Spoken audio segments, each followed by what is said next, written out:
بسم اللہ الرحمن الرحیم، الصلاۃ والسلام علی خاتم النبیین وعلی آلہ وصحبہ اجمعین۔ السلام علیکم ورحمۃ اللہ وبرکاتہ۔ افغانستان کے محاذ کے اوپر بہت ساری ڈیولپمنٹس ہوتی رہتی ہیں۔ ہم یہ سوچ کے کہ یار اس ڈیولپمنٹ پہ الگ سے ولاگ کریں گے، اس ولاگ کا موقع ہی نہیں آتا، مصروفیات اتنی زیادہ ہو جاتی ہیں، تو میں نے سوچا کہ اب وہ خبر ہی آپ تک پہنچا دیا کرے۔ جی یہ جناب امریکی وزیر خارجہ مارکو روبیو صاحب جی ہیں جی، مطلب یہ اگر جناب ڈونلڈ ٹرمپ صاحب کے یہ اگر وزیر خارجہ ہوں گے تو یہ کڈی کی وڈی لینج یا چول یا جھوٹ یا کھچ ہوں گے، اس کا آپ اندازہ ان سے کر لیجئے۔ یعنی دنیا کی آخری کھچ ہے ہیں اپنے ڈونلڈ ٹرمپ صاحب اس پہ ایک الگ ولاگ کرتے ہیں۔ مطلب اگر اس میں دیکھیے نا، اس کا قریب ترین عزیز جو ہے وہ ایلون مسک ہے، ایلون مسک، ٹھیک ہے، وہ کس طرح کی باندر ٹپوسیاں مارتا پھر رہا ہے، اور ٹپوسی وہ جب الٹی مارتا ہے، آپ نے غور کیا ہے باندر کی ٹپوسی کیوں مشہور ہے؟ باندر کی ٹپوسی اس لیے مشہور ہے کہ وہ جب اپ سائڈ ڈاؤن ہوتا ہے نا، تو اس کے جب تمام اثاثے جو ہوتا ہے نا وہ پبلک کے سامنے آنکھوں کے سامنے آ جاتے ہیں اور پبلک ہنسنا شروع کر دیتی ہے، اس لیے باندر ٹپوسی جو ہے وہ مشہور ہے یا اس کے اوپر بات ہوتی ہے۔ اب آپ نے سمجھ جانا ہے کہ باندر ٹپوسی کا کیا مطلب ہوتا ہے۔ انہوں نے جی انٹرویو دیا ہے ایک جگہ کے اوپر، میرے خیال کو فرانس کا ٹی وی چینل ہے یا بی بی سی ہے، انہوں نے کہا ہے کہ اسلامک اسٹیٹ آف کیا ہے جی، آئسس جی، داعش جو ہے اس کے اسلامک اسٹیٹ کے خلاف طالبان نے اسلامک اسٹیٹ کے خلاف طالبان کی امریکہ کی مدد کی۔ امریکہ جو ہے وہ اگر آپ کو یاد ہو تو میں عرض کروں، جب وہ بغدادی صاحب جو تھے انہوں نے طالبان کو پیغام بھیجا، اور پیغام جو تھا وہ یہ تھا کہ جناب حضور یا تو ہماری بیعت کر لیجئے یا ہماری بیعت قبول کر لیجئے۔ تو افغانستان کے طالبان کے اس وقت امریکہ کے ساتھ زلم خلیل زاد اور فتنک زئی کے ذریعے ہو چکے تھے مذاکرات شروع، جس کا پہلا نقطہ یہ تھا کہ یہ جو آپ کا انقلاب ہے، جو جہاد ہے، جو اسلامی جہاد اور انقلاب ہے افغانستان کے اندر، جس کے تحت آپ نے اپنی 2 نسلیں رگڑواتی ہیں، یہ ایکسپورٹ نہیں ہوگا۔ اور اس کی بنیادی وجہ کیا تھی؟ اس کی بنیادی وجہ یہ تھی بھارت، کیونکہ بھارت کا خیال تھا کہ افغانستان سے اگر جہاد ایکسپورٹ ہوتا ہے تو وہ سیدھا جائے گا مقبوضہ کشمیر، اس خطے میں قریب ترین جگہ وہی ہے، اور وہاں پہ وہ بھارت کی زندگی جیرن کرے گا۔ تو امریکہ بہادر نے پہلے بھارت کے مفادات محفوظ کیے کہ آپ کے ہاں سے انقلاب جو ہے وہ برآمد نہیں کیا جائے، ٹھیک ہو گیا؟ تو اس کے اوپر ایگری کر چکے ہوئے تھے، اور اس کے جواب کے اندر امریکہ بہادر ہیبت اللہ اخون زادہ صاحب والے اور اس وقت ملا اختر صاحب تھے، ان کے وظیفہ وغیرہ کا اجرا بھی کر چکا تھا، اور ملا اختر صاحب کو بڑا وقت پڑا ہوا تھا کہ ان نے پیسے کرنے کی نہیں۔ کراچی میں انہوں نے بہت سارے اثاثے خریدے، پھر سنا ہے کہ جرمنی اور فرانس میں وہاں پہ کوئی کمپنی جی ایس ایم نیٹ ورک لگا رہی تھی، اس کمپنی کے انہوں نے شیئر خریدے، اس میں حصہ ڈال دی، ٹھیک ہے۔ دبئی کے اندر ان کے بڑے اثاثے تھے، یہ پیسے کہاں سے آ رہے تھے ان کے پاس بھائی؟ یہ امریکہ بہادر دے رہا تھا، ٹھیک ہے۔ میں نے کہا آپ کو پرسپیکٹو صاف کرتے جائیں۔ تو انہوں نے مدد امریکہ کی یہ کی کہ جب داعش والوں نے ان کو اپنا بھیجا کہ آپ ہماری بیعت قبول کر لیں یا ہمارے ساتھ بیعت کر لینے کا، چلو یہ تو نکلو، اور طالبان نے اس کے باوجود کہ اس وقت وہ حکومت میں نہیں تھے، داعش کے خلاف بڑے بڑے ایکشن کیے، ٹھیک ہے۔ حالانکہ طالبان حکومت میں نہیں تھے، ان کا فرض نہیں بنتا تھا ان کے خلاف ایکشن کرنا، لیکن انہوں نے کیے، کیونکہ سب سے بڑا روپیہ ہے بھیا، سب سے بڑا روپیہ ڈالر مل رہے تھے، تھونٹو مل رہے تھے، امریکہ کی طرف سے وظیفے کا اجرا ہو چکا تھا، تو یہ داعش کو پڑ گئے۔ انہوں نے کہا کوئی اسلامی انقلاب کوئی نہیں ہے، خود جب پیسہ آ رہا ہے نا تو آنے دو۔ اب جناب اس کی تصدیق کی ہے روبیو صاحب نے، انہوں نے کوئی پومپیون دائی، کوئی روبیون دائی، کوئی کوئیشن دائی ہے،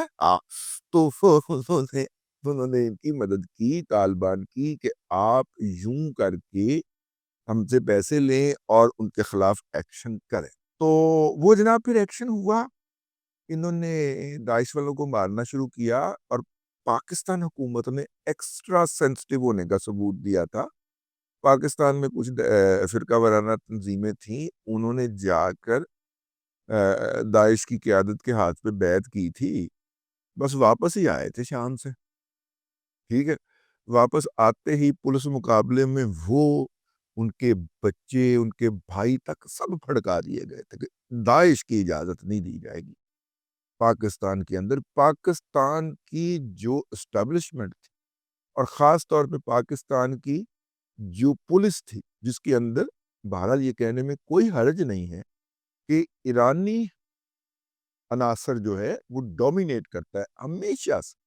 جب سے بر صغیر پاک و ہند کے اندر جو ہے پولیس قائم ہوئی ہے، مثلا دادا جی مرحوم پولیس میں تھے، اور ہمارے ہمسائے میں شاہ جی تھے، وہ بھی پولیس میں تھے. ٹھیک ہے،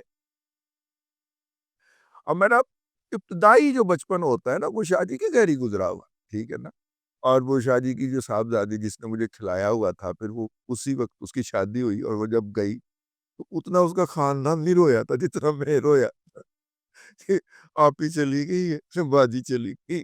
ٹھیک ہے، تو پھر روزانہ جا کے ان کے گھر میں، مطلب 2.5-3 سال کا نا، ابھی پوری طرح بولنا بھی نہیں آتا تھا، تو وہ انہیں مجھے لے جاتی تھی. ہوتی ہیں نا بیٹیاں بہنیں ہماری، کرتی ہیں کہ وہ بچہ مجھے دے دے، میں اس کو کھلا دیتی ہوں، اور مائیں بھی جو ہیں وہ جان چھڑانے کے لیے دے دیتی ہیں، لے جا ذرا میں پانڈے تو لوں آہو. تو اس زمانے میں شاہ جی دادا جی کے کولیگ بھی تھے، اور میرا خیال ہے ہمسائے بھی تھے، پولیس میں ہوتے تھے. تو پولیس کا، پنجاب پولیس کے محکمے کے اندر ہمارے شاہ صاحبان کی بڑی ڈومیننس رہی ہمیشہ سے. جب سے پنجاب پولیس قائم کی ہے گورے نے 1857 کے بعد، میرا خیال 58 میں قائم کی تھی، تب سے لے کے اب تک. تو انہوں نے تو پھر اپنا بھی تو سکور سیٹل کرنا تھا نا، تو انہوں نے بھی کیا، قرآن ہی رکھ دی، داعش نہیں. ہاں، تو خیر، اب ادھر انہوں نے، مطلب حکومت پاکستان نے داعش کا مکو ٹھپا، اور ادھر کنہوں نے؟ ہاں، ہیبت اللہ اخون زادہ صاحب والے طالبان نے داعش کا مکو ٹھاپا. ٹھیک ہے، ہاں. اور اگرچہ وہاں پہ اب بھی اس کے ہیں، کیونکہ اگر ایران داعش کو پناہ دے سکتا ہے امریکہ کے خلاف استعمال کرنے کے لیے، تو امریکہ بھی داعش کو ریسکیو کر کے شام سے لا سکتا ہے ننگرہار میں بسانے کے لیے. کیونکہ عطر شاہ خان جیدی صاحب فرما گئے ہوئے ہیں کہ جو بکرے نے مارا ہے بکری کے سینگ، تو بکری بھی مارے گی بکرے کے سینگ. دیکھیے نا، داعش کی تمام قیادت جو شام کے موجودہ صدر بنے ہیں الشرا صاحب، یہ کہاں چھپے رہے ہیں بھلا؟ مفرور کہاں سے ہوئے؟ سعودی عرب سے.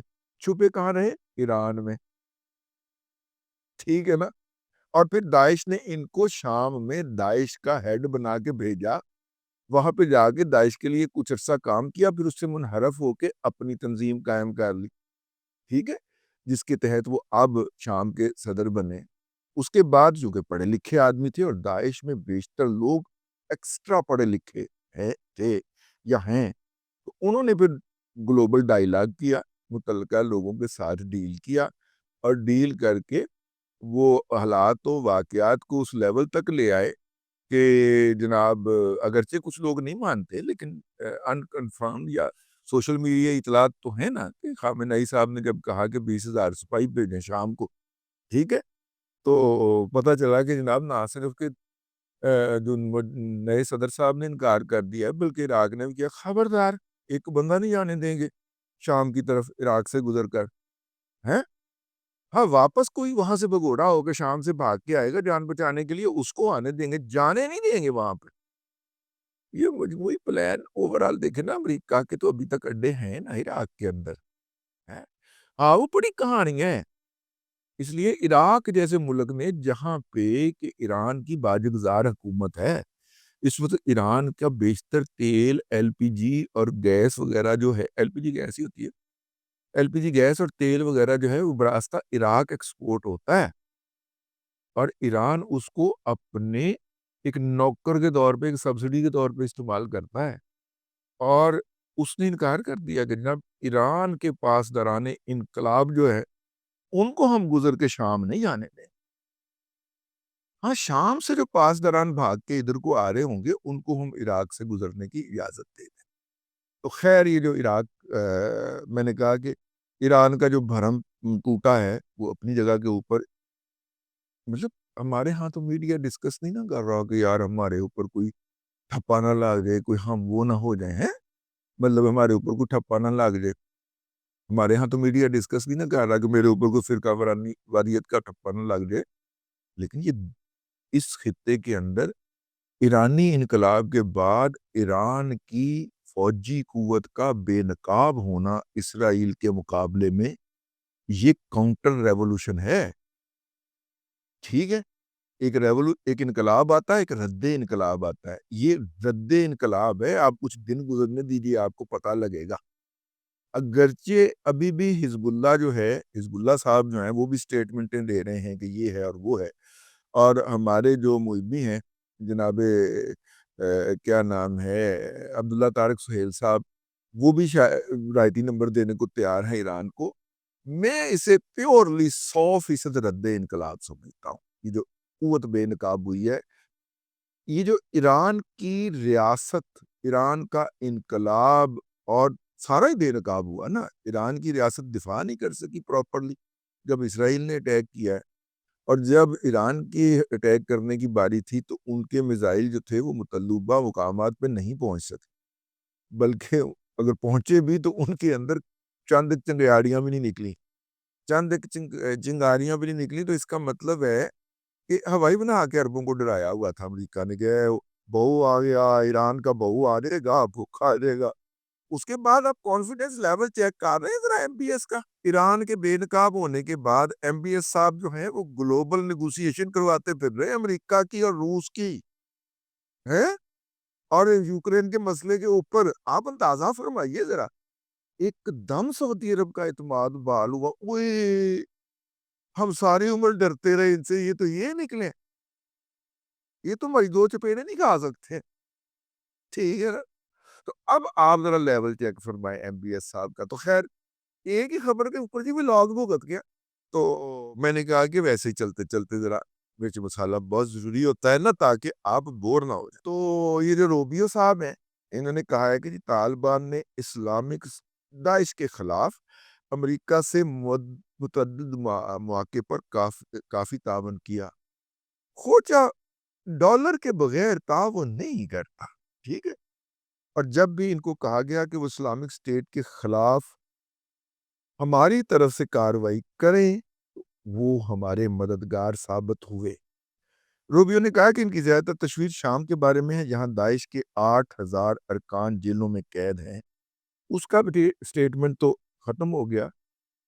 خاک سار کا سٹیٹمنٹ شروع کر لیں, اور ان 8,000 میں سے بیشتر موجودہ صدر کے سابق کامریڈ, کلیگ اور ہم رکاب رہ چکے ہیں. ٹھیک ہے, تو اس میں تشویش ہے, لیکن اس تشویش کو اوور لک کیا جا رہا ہے. امریکہ بہادر جو ہے اس کا فل خیال ہے کہ یہ بہترین آپشن ہے. بھئی دیکھیے نا, سعودی عرب سے جو ہیں ہمارے جو اہل حدیث حضرات ہیں, مطلب کہ نجدی جو ہیں, ان کو دیس نکالا دے دیا ایم بی ایس صاحب نے. تو اب کوئی ریاست تو دینی ہے نا ان کو بھی. بریلیوں کا پاکستان اور ترکی ہو گیا, اہل تشیعوں کا ایران, اور مطلب عراق میں وہ اکثریت میں تو نہیں ہے, لیکن ڈومیننس تو انہی کی ہے, وہ ہو گیا. اہل حدیث بھی تو ملک ہونا چاہیے تھا پہلے ہی, ایسی ہے عرب پینسولا, سعودی عرب, یو اے ای وغیرہ. ٹھیک ہے, لیکن انہوں نے وہ مذہب کا بوجھ اتار کے سائڈ پہ رکھ دیا. اب کوئی ملک تو ہونا چاہیے تھا, تو شام مل گیا جی ان کو. خیر اب تک کے لیے اتنا ہی. اگلے ولاگ کے اندر پھر حاضری ہوگی. اللہ تبارک و تعالیٰ آپ کو آسانیاں عطا کرے, اور آسانیاں خلق خدا میں تقسیم کرنے کی توفیق عطا کرے.